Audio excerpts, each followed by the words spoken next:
तो बताओ उपराष्ट्रपति का प्रथम चुनाव कब हुआ था? कब हुआ था? राष्ट्रपति का भी 52, राष्ट्रपति का भी ये 52। किस वर्ष, तुम बताओ, किस वर्ष राष्ट्रपति का चुनाव, मतलब चुनाव के लिए प्रावधान किया गया? निर्वाचक मंडल से होगा 61। कौन सा संशोधन था? 11वां संविधान संशोधन 1961। उपराष्ट्रपति के चुनाव के लिए कितने प्रस्तावक चाहिए? 50। एग्जाम में भी यही गलती कर देगा। 50 किसके लिए? राष्ट्रपति के लिए। उपराष्ट्रपति के लिए 20। जमानत राशि कितने वोट नहीं आएंगे तो जब्त हो जाएगा? 1/60। सबसे छोटा कार्यकाल किस उपराष्ट्रपति का था? पहले उपराष्ट्रपति जिनकी मौत पद पे रहते हुए भी, उपराष्ट्रपति का पद कहां से लिया गया? अमेरिका से। तीसरे उपराष्ट्रपति कौन थे? वी गिरी ना, चौथे राष्ट्रपति तो तीसरे उपराष्ट्रपति, ठीक है, वी गिरी, ठीक है। 7वें उपराष्ट्रपति कौन थे? याद उपराष्ट्रपति जब पूछे ऐसा जो राष्ट्रपति वाले लिस्ट में पड़े हो, उसमें उपराष्ट्रपति का याद नहीं करना है, याद करना है राष्ट्रपति, उससे 1 माइनस करना है। आर वेंकटरमन जान रहे हो 8वें राष्ट्रपति थे, किधर में थे? 8वें। उपराष्ट्रपति कितने हो जाएंगे? 7वें। चलो एक और पूछते हैं, क्या नारायण? तो याद राष्ट्रपति करना है और राष्ट्रपति नहीं करना है। राष्ट्रपति कितने थे? 10वें। उपराष्ट्रपति कितने में हो जाएंगे? 9वें।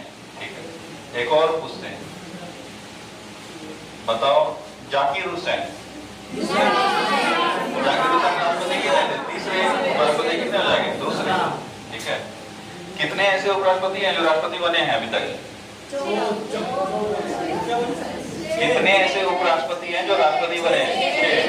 तो राष्ट्रपति लोग पढ़े लिखे होते, यहाँ गिर रहा है कौन कौन है, ये तो गिना चुके हैं तुम लोग को। एक ऐसे उपराष्ट्रपति जो राष्ट्रपति भी थे और राज्यपाल भी थे और मुख्यमंत्री भी थे, शंकर दयाल शर्मा। ठीक है, कितने उपराष्ट्रपति हुए शंकर दयाल शर्मा?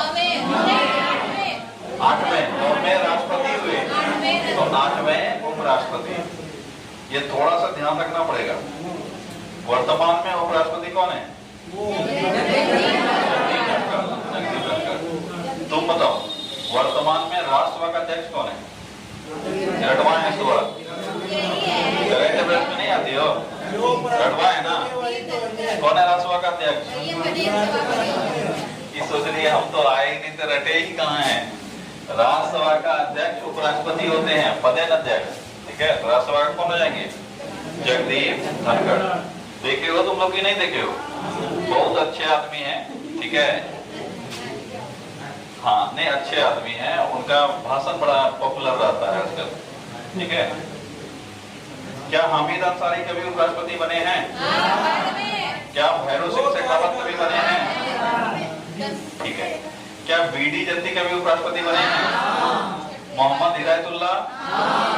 ठीक है, ऐसे कितने राष्ट्रपति जिन्होंने 2 कार्यकाल पूरा किया है? राष्ट्रपति नहीं, उपराष्ट्रपति। ठीक है, सर्वपल्ली राधाकृष्णन और हामिद अंसारी। चल याद है तुम लोगों को। आज हम लोग पढ़ेंगे प्रधानमंत्री के तरफ। चलो, प्रधानमंत्री और मंत्री परिषद ये दोनों साथ साथ चलता है, पहले बताएं, इसीलिए पढ़ते हुए हम लोग साथ साथ ही हैं। ठीक है, तो प्रधानमंत्री कौन होता है इसका चर्चा पहले भी कर चुके हैं और आज बहुत कम चीज होगा, खाली फैक्ट्स होंगे, जल्दीबाजी में तुरंत खत्म हो जाएगा। ठीक है, प्रधानमंत्री मंत्री परिषद के मुखिया होते हैं। कौन होते हैं? मुखिया। मंत्री परिषद कौन होता है? राष्ट्रपति के सहायता के लिए। जैसे राष्ट्रपति अपने से कोई कार्य तो करेंगे नहीं, इतने बड़े पद पे हैं तो अपने से वो कर नहीं सकते हैं कोई काम। राजा कोई काम अपने से करता है क्या? नहीं, तो वही राजा का ही तो पोजीशन दिया गया है। किसको? तो राष्ट्रपति जो है वो राजा तुल्य होते हैं, जानते हो। तो राष्ट्रपति के सहायता के लिए एक मंत्री परिषद का गठन किया गया अनुच्छेद 74 के तहत। किस अनुच्छेद 74, और उसी में कहा गया कि उसके मुखिया कौन होंगे? राष्ट्रपति, सॉरी प्रधानमंत्री। कौन होंगे? प्रधानमंत्री। और प्रधानमंत्री की नियुक्ति की जाती है, ना कि निर्वाचन होते हैं, निर्वाचित होते हैं। प्रधानमंत्री की नियुक्ति कौन करते हैं? राष्ट्रपति, क्योंकि उन्हीं का सहायक है, तो वही राष्ट्रपति ही उनको नियुक्त करते हैं। किस अनुच्छेद के तहत? 75 के तहत। किसके तहत? 75 तुम लोग को डिटेल से पढ़ा रखे हैं। अनुच्छेद के नाम पे यहाँ हम लोग बस कहीं रेफरेंस ले लेते हैं। अनुच्छेद क्लियरली सबको पता होनी चाहिए, इसलिए हम पहले अनुच्छेद पढ़ा दिए हैं। अनुच्छेद वहां से उठा के याद कर लोगे, जिसको जो लग रहा है कि भूल गए हो। अनुच्छेद 75 1 से लेकर 5 तक हम लोग पढ़े हुए हैं, सब में अलग अलग चीजें दी हुई है, वहां से हम लोग देख लेंगे, यहाँ भी उसका चर्चा नहीं करेंगे। खाली मोटा मोटी रेफरेंस एक पता होनी चाहिए कहाँ का चर्चा कर, ठीक है। तो राष्ट्रपति का निर्वाचन नहीं होता, बल्कि क्या होता है? नियुक्ति। क्या हम राष्ट्रपति का चयन करते हैं? क्या हम वोट देते हैं राष्ट्रपति को? नहीं। क्या हो रहा है? अच्छा सॉरी, प्रधानमंत्री। क्या हम लोग प्रधानमंत्री को वोट देते हैं? नहीं। हम ये पहले भी चर्चा कर रखे हैं कि हम लोग बस चेहरा देखते हैं। मोदी जी को कभी तुम वोट दिए ही नहीं हो, ठीक है। अगर तुमको ऐसा लगता है कि हम मोदी जी को जिताए हैं, ये गलतफहमी है तुम्हारी। तुम मोदी जी को नहीं जिताए हो, बल्कि तुम बीजेपी को जिताए हो। अगर मोदी जी हमारे प्रधानमंत्री बनते हैं तो तुम किसको जिताए हो? बीजेपी। या यूं कहें बीजेपी को बहुमत मिला नहीं है तो तुम एनडीए गठबंधन को जिताए हो। उसके जितने सदस्य थे उसको तुम वोट किए हो, ठीक है। तुम्हारे क्षेत्र से जो खड़े होंगे सांसद, उसको तुम वोट किए हो। तो जो पार्टी जीत जाता है, यानी जिसको सबसे अधिक वोट आता है, उसके नेता को राष्ट्रपति प्रधानमंत्री बनने का न्योता देते हैं। और यही कहा जाता है कि प्रधानमंत्री की नियुक्ति होती है, ना कि वो चयनित होते हैं, ठीक है। कभी भी ये प्रधानमंत्री बदल सकते हैं, पता होनी चाहिए तुमको। अभी अगर इच्छा हो गया नरेंद्र मोदी जी का, हम इस्तीफा दे देंगे, तुम ये नहीं बोल सकते हो कि हम आपको चुन के भेजें। तुम चुन के अपने यहाँ से अपने सांसद को भेजे हो। उन लोगों का मर्जी हुआ मेरा नेता ये होगा, इसलिए वो प्रधानमंत्री है। इनका इच्छा हो गया कभी अब नहीं रहना है, अब हम थक गए हैं, अभी दूसरे को बनाएंगे, तो कल के डेट में ही ये इस्तीफा दे देंगे और दूसरे को बना देंगे। इस्तीफा किसको देंगे? सवाल ये उठता है, इस्तीफा किसको देंगे? जो इनको नियुक्त किया है, किसको देंगे? राष्ट्रपति। ये सब छोटे छोटे चीजें हैं, इसको याद रखो। क्वेश्चन में यही बनता है, बाकी और क्या ही बनेगा। प्रधानमंत्री से और क्या ही क्वेश्चन पूछ लेता है, इनका कुछ कार्य से क्वेश्चन पूछ लेगा, किसको इस्तीफा देते हैं, क्या इनका कार्यकाल होता है, यही सब तो है कुछ फैक्ट, इसी को समझना है, ठीक है। चलो एक एक करके सब देख लेते हैं। ये हम चर्चा पहले कर चुके। राष्ट्रपति के सहायता है तो एक मंत्रिपरिषद होता है, उसी के मुखिया को क्या कहा जाता है? पीएम, ठीक है। ये किस अनुच्छेद में कहा गया है? 74। 75 के तहत इनका होता है नियुक्ति। याद रखोगे, पीएम का निर्वाचन नहीं होता है, बल्कि क्या होता है? इनका नियुक्ति होता है। और नियुक्ति कौन करते हैं? राष्ट्रपति, ठीक है। किसको नियुक्त किया जाता है? अब यहाँ से थोड़े बहुत हम, इसीलिए क्वेश्चन के फॉर्म में, नोट्स में भी इसी फॉर्म में तुमको मिलेगा। यही सवाल तुम्हारे से होने चाहिए, तुम खुद भी यही सवाल करोगे, तभी जवाब मिल पाएगा और एग्जाम में आंसर कर पाओगे। ऐसे लिखने का तो एक लाइन में हम इसमें निपटा सकते हैं, पर उससे फायदा नहीं होगा तुमको।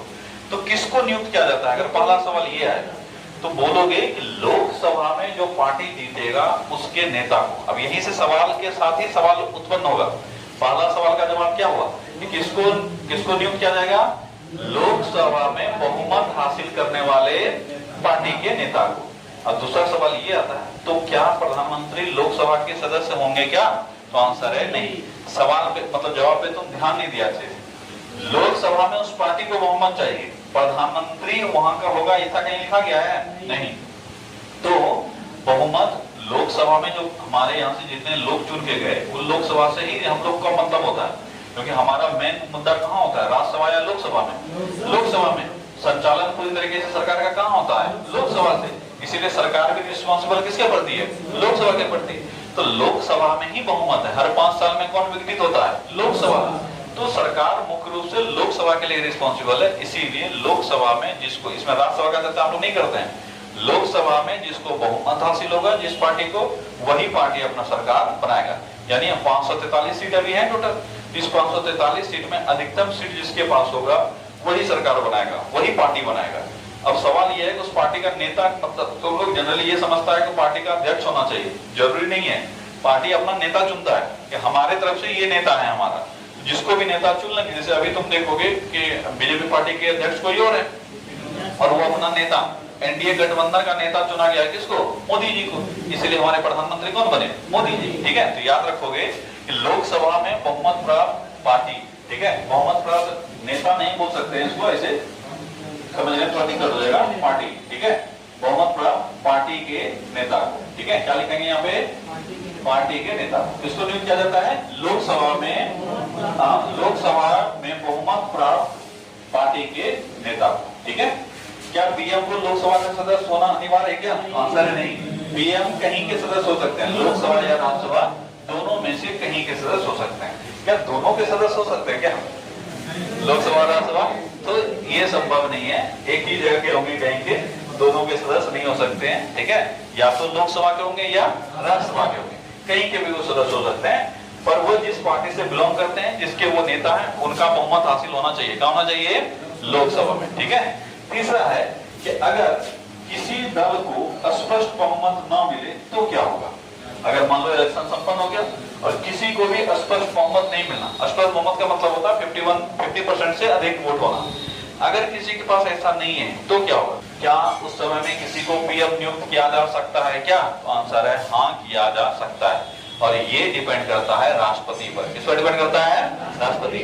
और ये राष्ट्रपति का विवेकाधिकार भी पढ़ा, देखो सब चीज तो एक दूसरे से रिलेटेड ही है। राष्ट्रपति अगर पीएम को नियुक्त कर रहे हैं तो पीएम में भी वही समझोगे कि पीएम को नियुक्त कौन करता है? राष्ट्रपति। तो राष्ट्रपति का विवेकाधिकार जब पढ़ाए थे तो वहां बताए थे कि कंडीशन में, ऐसा कंडीशन जहां पर किसी पार्टी को बहुमत नहीं मिल पाता है तो राष्ट्रपति किसी को भी क्या करते हैं? पीएम नियुक्त कर देंगे। पर किसी को क्या ऐसे ही किसी को भी उठा कर देंगे? जो पार्टी सबसे बड़ा है, ठीक है, जो पार्टी सबसे बड़ा है यानी सबसे अधिक सीट जिसको मिले हुए हैं, उसके नेता को राष्ट्रपति बुलाएंगे, बोलेंगे हम तुमको पीएम नियुक्त कर दे रहे हैं, आने वाले कुछ समय में तुम क्या करो? बहुमत साबित कर दो। क्या इसका कोई फिक्स समय है? तो अक्सर फिक्स समय नहीं है। सामान्यतः एक मंथ किताबों में लिख दिया जाता है, पर इसका कोई समय फिक्स नहीं है। जितने दिनों में राष्ट्रपति तय करेंगे, अगले 10 दिनों में, 15 दिनों में, 1 महीना में, जब भी करना है। सामान्यतः इसका 10 से 20 दिन, 25 दिन रखा जाता है, मोटा मोटी मान के चलते हैं। 1 महीना इसका कोई फिक्स समय नहीं है, कोई संवैधानिक उल्लेख नहीं है इसका कि 1 महीना होना ही चाहिए, ऐसा नहीं। कुछ समय तय कर देंगे कि आने वाले कुछ समय में तुम अपना बहुमत साबित कर दो। ठीक है, लोकसभा में बहुमत साबित करना पड़ेगा, तभी वो प्रधानमंत्री बने रहेंगे, नहीं तो क्या हो जाएंगे?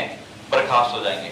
क्या इसका प्रयोग कभी किसी ने किया है? तो बिल्कुल किया है। इसका प्रथम प्रयोग जो हुआ था नीलम संजीव रेड्डी के द्वारा। किसके द्वारा? नीलम संजीव रेड्डी। प्रधानमंत्री हैं कि राष्ट्रपति हैं? कि उपराष्ट्रपति हैं? राष्ट्रपति है नीलम संजीव रेड्डी। ठीक है, उन्होंने ही, हाँ, उन्होंने छठे राष्ट्रपति थे, उन्होंने ही पहली बार इस शक्ति का प्रयोग किया, विवेकाधिकार शक्ति का। और उन्होंने जो प्रधानमंत्री है, क्यों ऐसा हुआ था? क्योंकि मोरारजी देसाई रिजाइन कर दिए थे। मोरारजी देसाई 77 में बने और उसके बाद उन्होंने रिजाइन कर दिए थे। ठीक है, रिजाइन कर दिया था 79।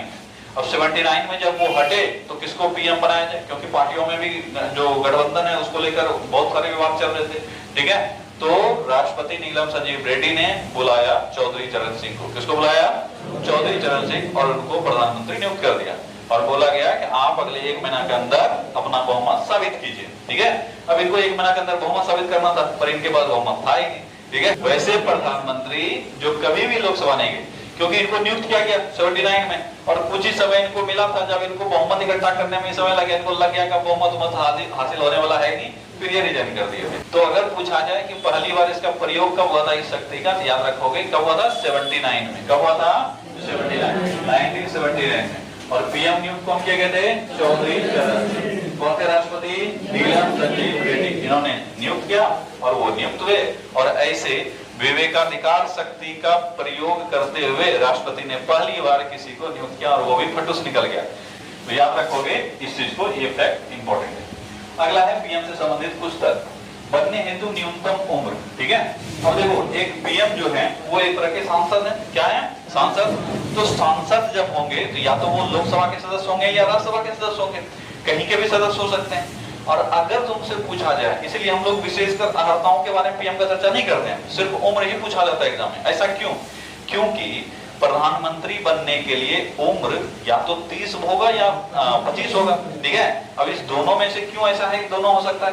अगर राज्यसभा का कोई सदस्य पीएम बनेगा तो उसको 30 वर्ष चाहिए, और लोकसभा का बनेगा तो उसको 25 ही चाहिए। पर सवाल आ गया कि प्रधानमंत्री बनने का न्यूनतम उम्र क्या है? तो आंसर होगा 25। क्या होगा? 25। ठीक है, 25। ठीक है, 25 वर्ष। क्यों ऐसा हुआ? क्योंकि दिया तो है नहीं कि लोकसभा राज्यसभा सबसे कम बच्चा कितना का बन सकता है। अगर मान लो को पंचायत का मुखिया बन सकता था प्रधानमंत्री, तो हम लोग न्यूनतम उम्र क्या मानते? 21 साल।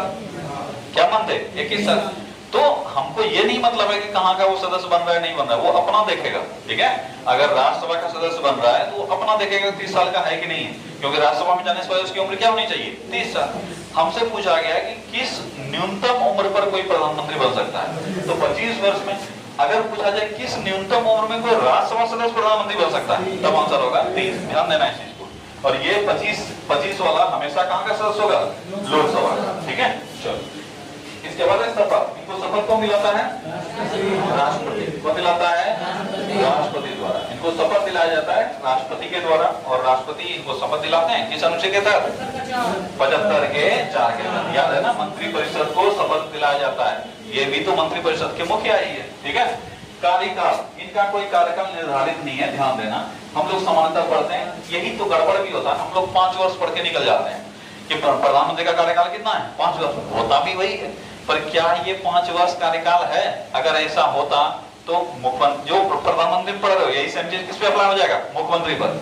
पढ़ना होता है एक चीज, अब अनुच्छेद में बोले हैं कि केंद्र को अच्छे से पढ़ो, राज्य को कॉपी कर देना।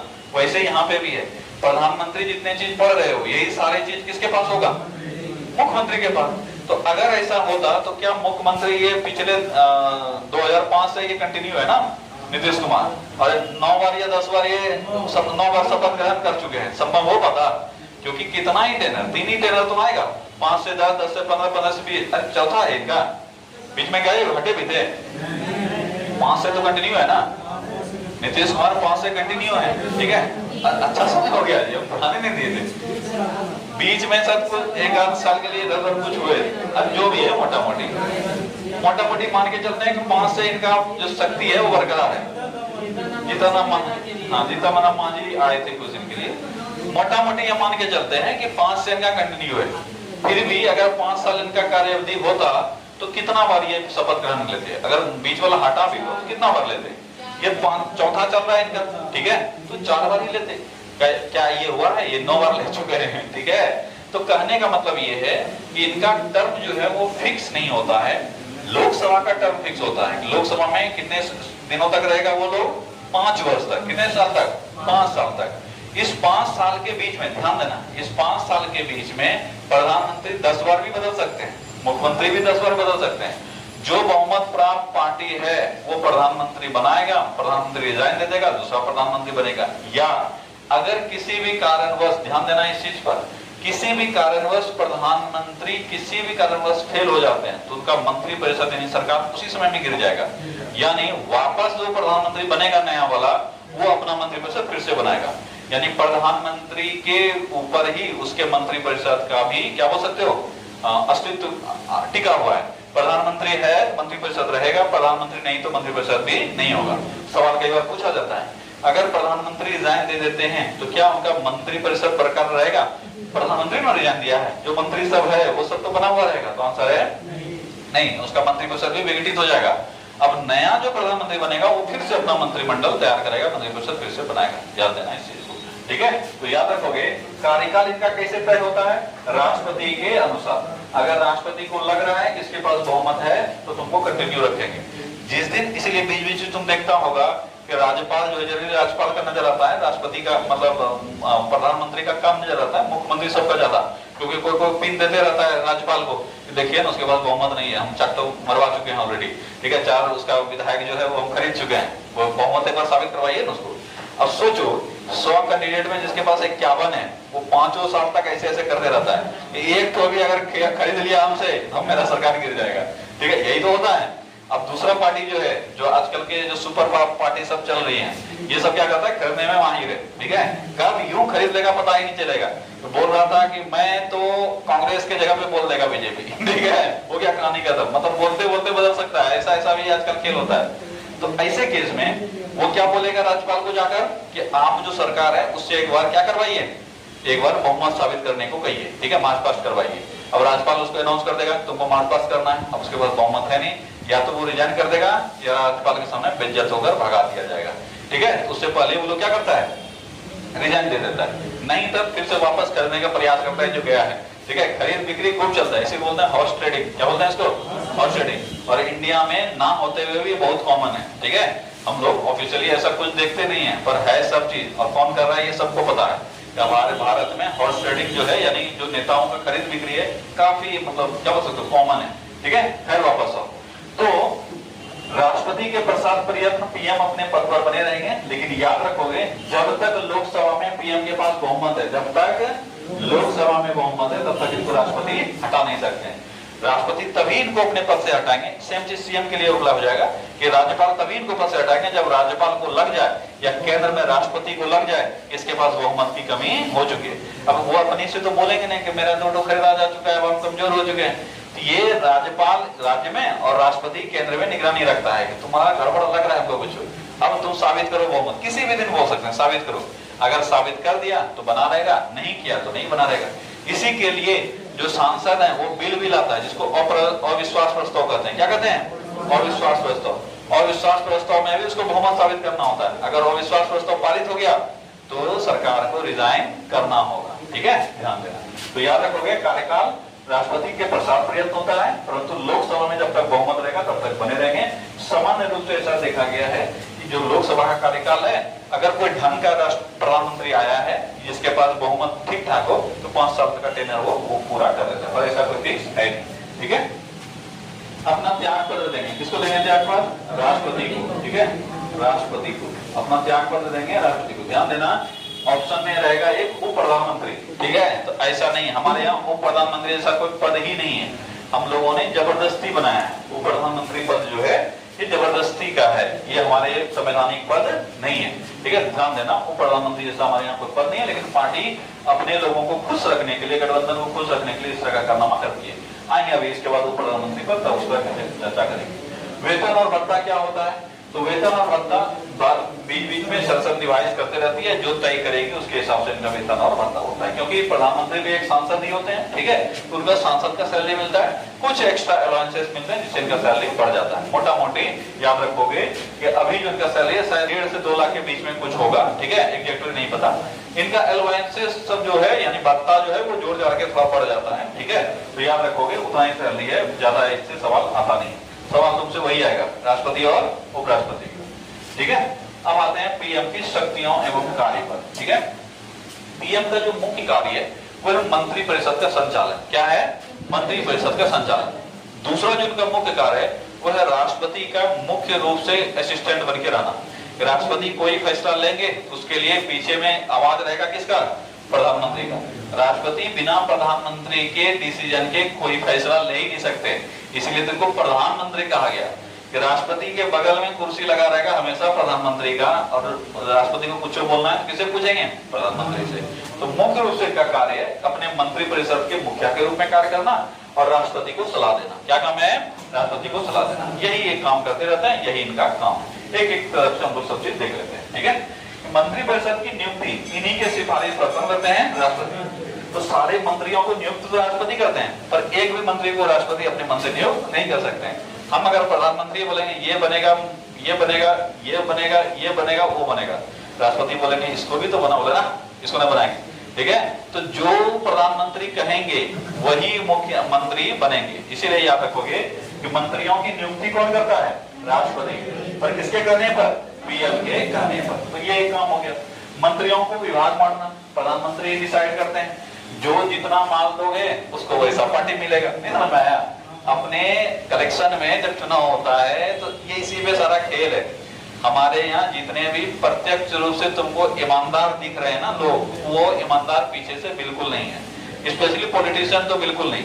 और ये पॉलिटिशियन को अगर बढ़िया से पूछोगे गंगा में खड़ा करके तो वो खुद बोलेगा कि ईमानदारी से इलेक्शन जीता ही नहीं जा सकता है। हकीकत है, भारत जैसे भ्रष्ट देश में इलेक्शन ईमानदारी से जीतना संभव नहीं है, क्योंकि इलेक्शन अगर ईमानदारी से जीता जाता तो तुम तक आवाज पहुंच जाती, लोगों का आवाज ही नहीं पहुंचे। जैसे मान लो कोई भी एक अच्छा बहुत अच्छा आदमी इलेक्शन में खड़ा हो जाता है, तुमको पता नहीं चलेगा वो खड़ा हुआ है, तुम उसको पहचानते भी नहीं हो। अब पहचानने भी लगा तो ये सब का कोई वैल्यू है, तुम खुद बोलोगे। क्यों? क्योंकि उसके पास वो रुतबा नहीं है। तुमको भी चाहिए रुतबेदार, अपने जो एरिया में एकदम कट्टा लेके चलने वाला आदमी, रुतबा वाला आदमी होगा, उसका पहुंच है। ठीक है, इसीलिए इलेक्शन जो है वो हमेशा खर्चा का घर होता है। और खर्चा के लिए क्या चाहिए? पैसा। मतलब कहीं से चाहिए, पार्टी कहां से पैसा लाएगा? उसके पास पैसा नहीं है, पैसा कौन देता है? यही सर। इसीलिए तुम देखा कि इलेक्शन में अभी जो हमारे यहाँ पे जो चुनाव होते हैं उसमें गुंडा का राजनीतिकरण हो चुका है। ठीक है, ये एक टॉपिक आता है कि हमारे यहाँ पे असामाजिक तत्व का राजनीतिकरण हुआ है। या राजनीति का असामाजिक तत्वीकरण होगा। ये दोनों एक दूसरे को रिप्लेस करता है। मतलब जितने भी गुंडे हैं समाज में वो सब क्या बनने का प्रयास कर रहा है? नेता। और राजनीतिक दल जितने हैं वो सब भी कहीं ना कहीं उसको शामिल करने का प्रयास कर रहा है ना। तो दोनों है, गुंडों का राजनीतिकरण हो रहा है और राजनीति का गुंडाकरण हो रहा है ना। इससे नुकसान किसको है?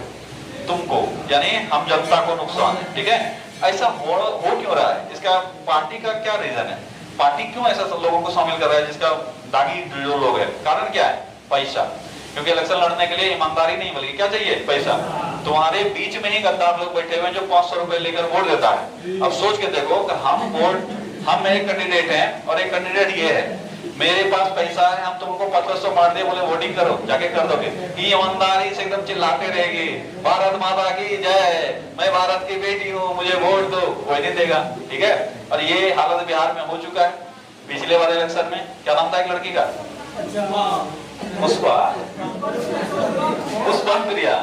ठीक है, उसके रैली में तो अच्छे खासे लड़के आते थे देखने के लिए। ठीक है, हाँ हकीकत है, वो इस गलत फहमी ले ली। वो यूट्यूब वीडियो बनाने के चक्कर में मतलब उसको लग गया कि इतना ही आसान है। ठीक है, जिस तरह से यूट्यूब पे वीडियो बनाते हैं। हाँ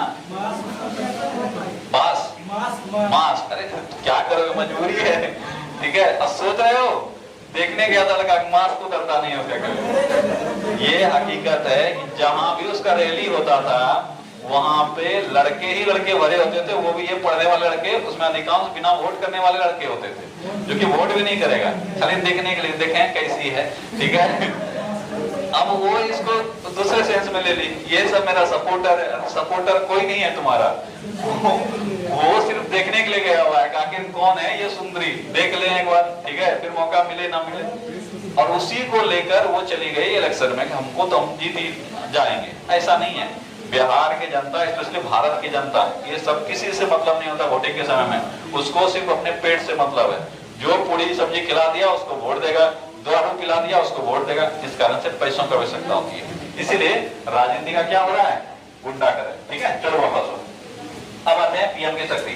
तो मंत्री, और यहां से आया था ये बात कि मंत्रियों को विभाग बांटने इसी पर डिपेंड होता है कौन कितना शक्तिशाली है। तुम देखा होगा जो बड़े मंत्री हैं, जो जैसे गृह मंत्रालय हो गया, ठीक है, या मान लो उद्योग मंत्रालय हो गया, फाइनेंस मिनिस्टर हो गया, ये सब बड़े पद होते हैं। और ये इन सब पदों पर प्रधानमंत्री उनको रखेंगे जो उनके काफी करीबी हो। ठीक है, चलो अगला है मंत्रिपरिषद की बैठक की अध्यक्षता। तो अगर तुमसे पूछा जाए मंत्रिपरिषद की बैठक की अध्यक्षता कौन करता है, तो प्रधानमंत्री। ध्यान देना, यहाँ बच्चा गलती करता है, लोकसभा अध्यक्ष मान देता है। ये मंत्रिपरिषद है, लोकसभा की बैठक की अध्यक्षता नहीं है, इसका है मंत्रिपरिषद। तो मंत्रिपरिषद की बैठक की अध्यक्षता कौन करेगा? प्रधानमंत्री। पीएम के त्याग पत्र से पूरा मंत्रिपरिषद क्या होता है? बर्खास्त हो जाता है। बस पीएम खाली बोलेगा। अच्छा, अगर उसको मंत्रिपरिषद को बर्खास्त भी करना है, अपनी सरकार को गिराना है, तो भी वो सिफारिश कर सकता है राष्ट्रपति के। अब हम नहीं बदलना चाहते हैं, गिरा दीजिए मेरी सरकार को। ठीक है, याद रखोगे मंत्रिपरिषद एवं राष्ट्रपति के बीच ये तो ही है क्या? कहाँ लिखेंगे? हाँ लिखे हैं क्या? अच्छा नहीं लिखे कोई बात नहीं।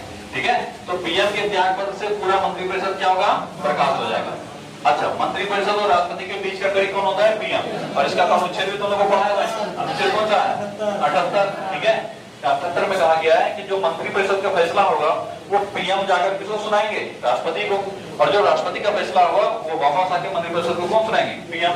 तो मंत्रिपरिषद और राष्ट्रपति के बीच का कड़ी कौन होता है? पीएम। ठीक है, सरकार के नीतियों को लोकसभा के पटल पर कौन रखता है? पीएम। ठीक है, क्योंकि ये मुखिया है भाई सरकार का, तो जो भी सरकार का नीति है उसके बारे में विस्तृत जानकारी या तो प्रधानमंत्री स्वयं रखेंगे या ये रखवाएंगे किसी से। ठीक है, कि तुम रख दो तो रख देगा कोई। ठीक है, लोकसभा के ध्यान देना, ये राष्ट्रपति करते हैं अनुच्छेद 85 के तहत। लोकसभा को आहूत, सत्रावसान और विघटन कौन करता है? ये राष्ट्रपति। लेकिन किसके कहने पर? पीएम के कहने पर। ठीक है, पीएम के कहने पर, क्योंकि पीएम को ही बैठक आयोजित करना है। पीएम बोलेगा बुला लीजिए, ठीक है, तो बुला लेगा। ठीक है, तो राष्ट्रपति अपने मन से कुछ भी नहीं कर सकते, सब काम कौन कर रहा है? पीएम। बस टप्पा किसका लग रहा है? राष्ट्रपति का। तो लोकसभा को आहूत करने, आहूत मतलब सोचो ना, बुलाने के लिए, हमको सत्र शुरू करना है, बुलाइए। ठीक है, सत्रावसान या विघटन हेतु राष्ट्रपति को क्या देते हैं? सलाह। विभिन्न संवैधानिक पदों पर नियुक्ति हेतु राष्ट्रपति के समय सिफारिश रखते हैं। सबको नियुक्त कौन करते हैं? राष्ट्रपति। पर लिख के भेज दिया इस पद पे इसी को रखना है, देख लीजिएगा। ठीक है, और जो चयन समिति है उसमें भी तुम देखा है कि चयन समिति में ज्यादातर जो चयन समिति बने हुए हैं 3 लोगों से मिलकर बने हुए हैं, विपक्ष का नेता, प्रधानमंत्री और एक कैबिनेट मिनिस्टर। तो किसी का नहीं चलता है, किसका चलता है? खाली प्रधानमंत्री का। कैबिनेट मिनिस्टर गुलाम है प्रधानमंत्री का। हकीकत यही है कि कैबिनेट मिनिस्टर तभी तक कैबिनेट है, कैबिनेट मिनिस्टर है जब तक प्रधानमंत्री चाह रहा है। अभी तो बोल रहे थे कि मंत्रियों को विभाग बांटना किसका काम है? प्रधानमंत्री का। अगर कोई मंत्री आय किया, कल ही की डेट में नोटिस आएगा, निकल वाली फुर्सत में, ठीक है। अभी एस जयशंकर को सुने हटाने का चर्चा उठ रहा है, ठीक है, कि विदेश मंत्री अभी कौन है?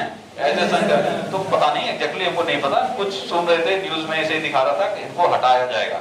जो भी है, कौन हटा सकता है इनको? प्रधानमंत्री बोलेंगे निकलो, बहुत हो गया, बहुत आय कर लिया, अब दूसरा नहीं बनेगा, अमित शाह बनेगा प्रधानमंत्री। सॉरी, प्रधानमंत्री नहीं, अपना ही नहीं जाएंगे विदेश मंत्री।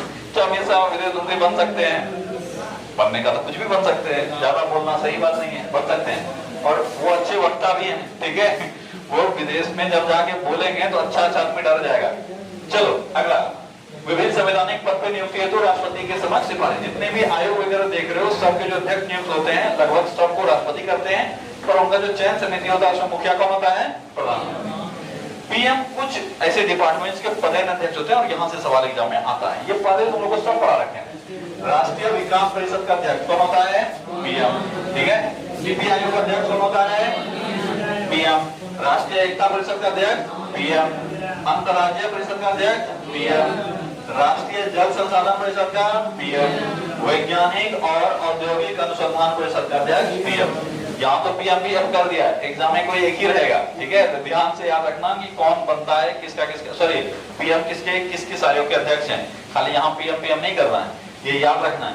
राष्ट्रीय विकास परिषद के अध्यक्ष कौन होते हैं? पीएम। नीति आयोग का तो सभी जान रहा है पहले से भी, ठीक है। नीति आयोग का अध्यक्ष पीएम।